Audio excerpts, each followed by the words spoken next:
Good. So good morning. So I'm glad you all made it, despite the rain and everything. Is funny. My phone tells me when it's going to start raining. And I started yesterday. It was like every 20 minutes. It was like, ding, there's going to be more rain. Ding, there's going to be more rain. And I was like, I don't know how to turn that setting off. And then funny, it didn't say it today. And I was like, it's rained more today than it totally rained yesterday. So you have those days. But I'm so glad you're here. I'm glad Pal Talk people are here. We got about 5-6 people, I think, signed on there. So that's exciting. And obviously it's Thanksgiving week, which means, of course, you got to kind of talk something about Thanksgiving or gratitude, right? That's kind of, I think, the rule or something. And so I was just thinking, I was like, to me, Thanksgiving, it's all about gratitude. I was looking up different definitions, what it actually is. Because I'm like, I think a lot of people think of gratitude and thanks as a warm, fuzzy feeling kind of thing. And it was interesting, of course, you get online, I was like, okay, well, what's gratitude mean? I put gratitude definition. And it comes out, it says, the quality of being thankful, ready to show appreciation. And then I said, well, what's it mean to be thankful? And it says, to be grateful. I was like, well, that didn't help me, and he did it. And I kind of just thankful and gratitude just kept bouncing back to each other. So, you get those experiences, and you kind of go, okay, I'm going to back up and come up with my own definition a little bit. And I said, okay, well, obviously looking at internet's not helping me much. And so I wanted to look at different spiritual traditions, and like, what do the different people say about what's gratitude and what's thanks? And there was 2 that I came up with, which were both kind of cool. One is Jack Kornfield, who's an American teacher, and he says, we've been given the extraordinary privilege of incarnating as human beings. We have the privilege of the lavender color at sunset, a taste of tangerine in our mouth, and the almost unbearable beauty of life around us. Along with its troubles, we can bring the quality of love and appreciation, which I call gratitude, to life. And so he talks about gratitude being that idea of, just appreciate the small things around you. We get so busy and so crazy about all of our thinking that we forget, oh my gosh, there's a sunset. I think it was last week, we were in the office and we were just working away, and Reverend Drew Salthea came in and was like, oh, have you looked outside recently? And it was like this huge pink sky outside. And Reverend Tony and I had been in the office all afternoon, didn't even notice it, because we were working, and so he talks about that. I like in particular this one, it's Jonathan Edwards, talks about actually 2 forms of gratitude. And to me, this is where it really comes down to. It's the gratitude we tend to think of, and then what I want to talk about more about developing gratitude. And Jonathan Edwards, he's a 17th century preacher, so a while back, but he's brilliant. He talks about natural gratitude and spiritual gratitude. And he says natural gratitude is what I think most people think of when they say, oh, let's be grateful, which is I've received something and I'm going to be grateful that I got it. But there has to be a getting for that type of gratitude, he's saying, natural. And then he talks about spiritual gratitude, and he says that's where it has its source in the knowledge of the goodness of God, independent of favors received. You're grateful because what is. You're grateful because God is what God is. And of course, we're a Course in Miracles group, and so I thought, well, let's check out Course in Miracles. If anybody can find one, please tell me, but I'll say I couldn't find a definition for gratitude in the Course. Maybe it's there, I didn't find it. But it does talk, especially Lesson 195, which is what the reading was today, about walking in gratitude, about living a life of walking in gratitude. I just want to kind of focus on a few different sections from that passage. That it was just 3 verses was all or 3 paragraphs was all I quoted in the reading. Starting with paragraph 8, talks about the fear of God is now undone at last, and we forgive without comparing. When we walk in gratitude, we forgive without comparing. I think that's probably one of the biggest blocks to forgiveness is comparison. And when we're not forgiving, we're not grateful. And what do I mean by that? If I sit here and I say, oh, Reverend Peter, I like his sweater better than mine. Well, guess what? I'm not going to be grateful for my sweater. Maybe I feel good. Maybe I'm like, I'm hot today. I'm looking good. I like my dress. My dress is better than Curie's dress. For those on Pal Talk, Curie's the dog. My dress is better than Curie's dress. Maybe I'm thinking that, but guess what? Now I'm saying what? Gratitude is still conditional because I'm saying, well, I'm happy for it. But if mine, if mine is better than hers, then what's that imply? There's a ranking. And somebody else is going to be greater than me. So then there becomes that fear of, if I start comparing and I start looking and saying, well, you're better than, that's better than, I'm better than, you can't be grateful because there's fear that either someone's going to be better than you, or you're creating that thought that somebody's worse than you. And you can't have unconditional love if you're breaking up who's better and who's worse. It also says, and this kind of goes into what I just said, you will have total gratitude, for you will see that everything has earned the right to love by being loving, even as yourself. Let me reread that because it's a little wordy. Everything has earned the right to love. Everybody deserves love by being loving. They deserve love because they are love, even as yourself. That's interesting. That's kind of what I was talking about. When you compare and you start saying, this person's better, that person's better, this is good, this is not good, you start creating a sense of that person's worthy, that's not. You can't be grateful when you think there's a competition. Maybe you think you're grateful, but you're also worried. It can't be true gratitude. You can't say, I'm grateful for what is, because I'm competing. And so this is, once you've gotten into that gratitude, you realize, why can I be grateful? Because he's love. Why can I be grateful? Because I'm love. He is loving. He's going to be loving because he is love. He is acting from love. And the Course says, everything comes either from love or it's a call for love. But what's our response to either of those? It's always to come back with love. Because we can see that that person really is loving. And we can be thankful for them, even if it doesn't show up that way. Which was I had an interesting experience this week. I knew I was going to get myself in a little hot water. I knew I was going to. I don't know how many people saw my Facebook blog. I try to blog every week. It's usually more like every 2 to 3 weeks. I put a blog up this week called Why I'm Okay with President-elect Trump. That was the title of the blog. I had people yelling and mad at me before they even clicked open. It was just on the title of the blog, they were mad. And I came back to it, talked about there was a lot of issues with the blog, but the big focus of the blog was, I'm not going to be angry at President-elect Trump when I don't know. And I've brought this up before here. So many of our fears are based on what we perceive media has told us. We think, I was talking to, actually Evan, who helps with our bookkeeping here, was saying he was talking to friends in Oregon. And they were like, oh yeah, they were okay with Trump being elected. And he says, well, didn't you see, this talk he did? And then they realized, they had seen parts of a talk, and we saw different parts of the talk. And had totally different perceptions based on what part of the talk were we shown, because that was media. So the question is, who was right? Well, neither was, because nobody had seen the whole thing. We saw our parts of it. And we go into these places of fear. We go into these places of, oh my gosh, I've had friends oh my gosh, I've got all these friends who are going to get deported.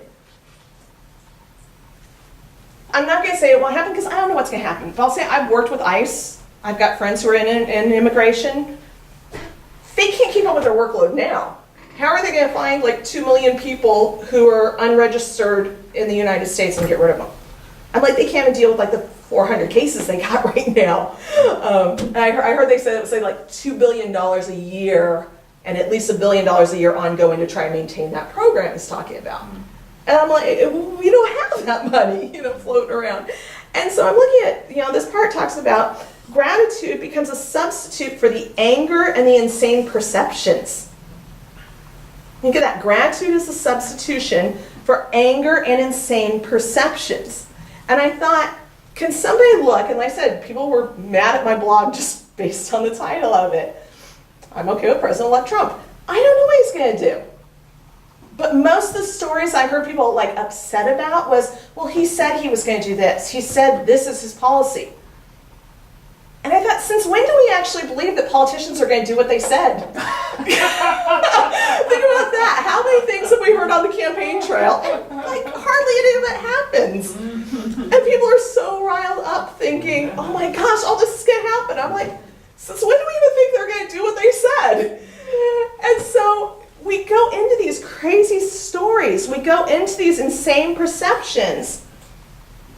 And today's lesson, or this lesson I have read says, today we learn to think of gratitude in place of anger, malice, and revenge. I talked about the golden key a couple of times ago. The golden key is the idea of when you get upset, when you get stressed out, you basically think of some characteristic of God.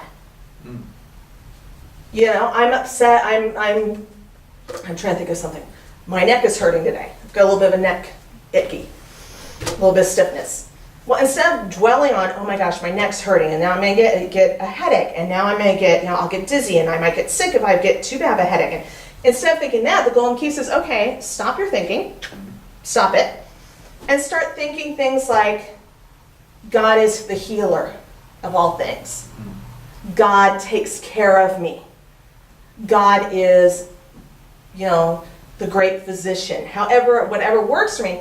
If I'm thinking that God is the great physician, I can't focus that much on, oh my gosh, my neck hurts.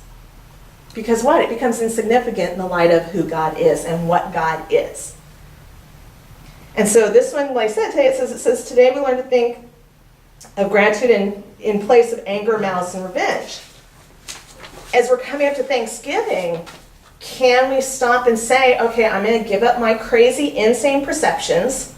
I'm going to give up my belief and guesses, complete guesses, as to what's going to happen in the future. And I'm going to go instead and be in gratitude for what is that is. And like I said, I'm talking more here on the line of the spiritual concept of gratitude. Not saying I'm grateful because I'm getting what I want, but be grateful because there is a loving God, there is a loving universe that is out there, that is supporting us in our journey. And so we move into a space of, I'm going to be grateful regardless. And when I start realizing, I do a lot of work with the Byron Katie work. I do a lot of it because I realize so much of my thinking is crazy. And when I say to myself, is this thought really true? When I'm upset, it's virtually never, ever, ever, ever, ever true. I'm not sure if it's ever true. Anytime I'm upset about a thought and disturbed, and my peace is disturbed, if I say, is that true? I realize it's not, and I've gone into my crazy story. And so this is challenging us to move beyond the insane perception, but move beyond the anger, the malice, the revenge, fear, and to say, I'm grateful that what is. I'm grateful that all things are gently planned for my good. I'm grateful that, and there's a lot of things, if you're saying, well, that's a little too out there for me.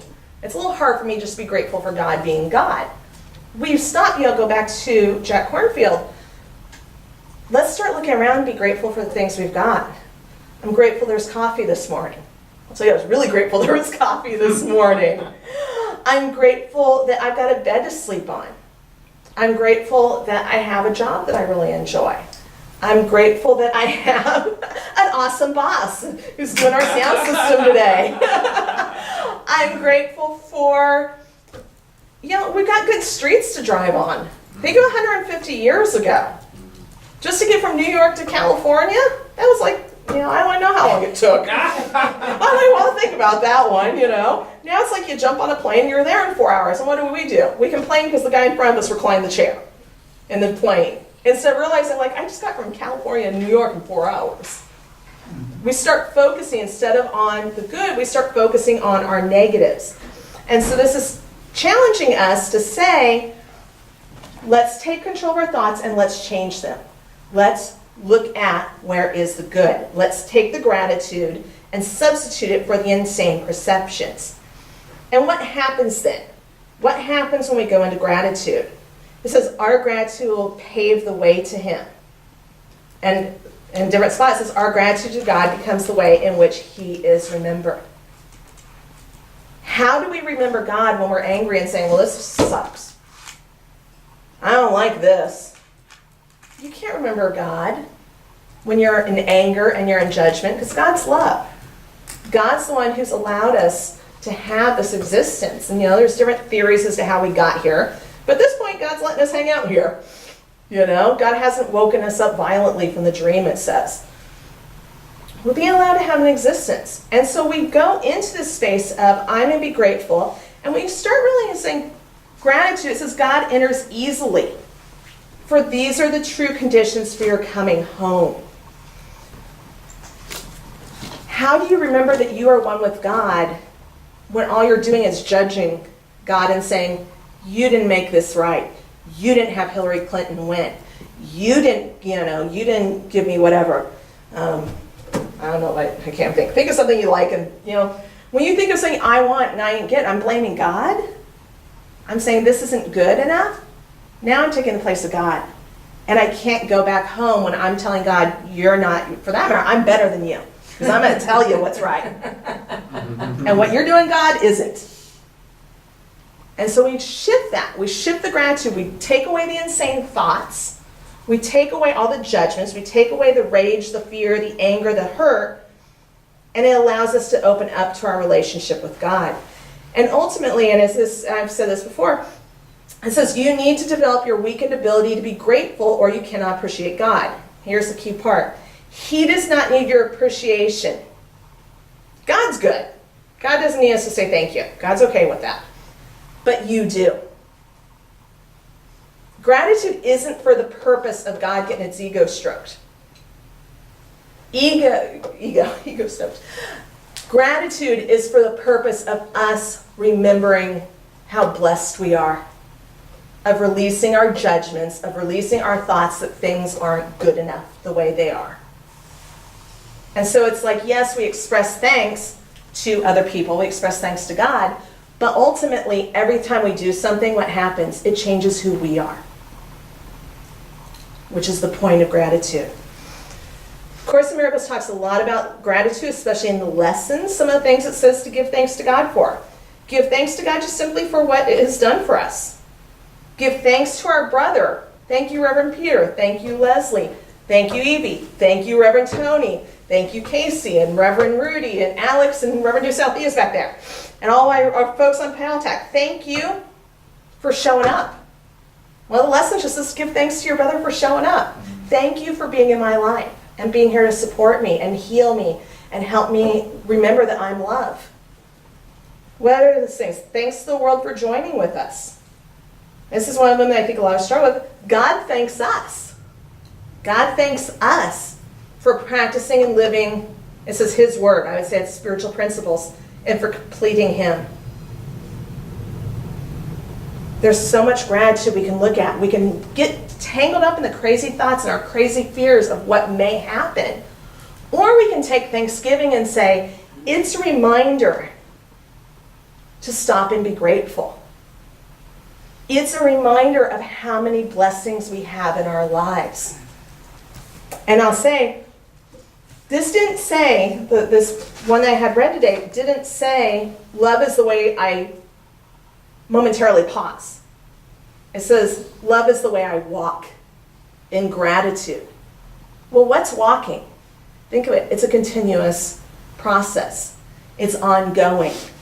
When we walk in the way of gratitude, we bring this sense of, I'm going to release the crazy thoughts, I'm going to release the judgments, I'm going to release the anger, I'm going to release the comparisons. I release those, and I come back to understanding that I can be grateful for what is, and I make that a daily practice. I make that a moment-by-moment practice. And whether you come up with little rituals that support you in doing that, or whether it's something you're able just to incorporate on an ongoing basis, it's the practice that leads us back to heaven. and leads us to be able to open our hearts up to one another.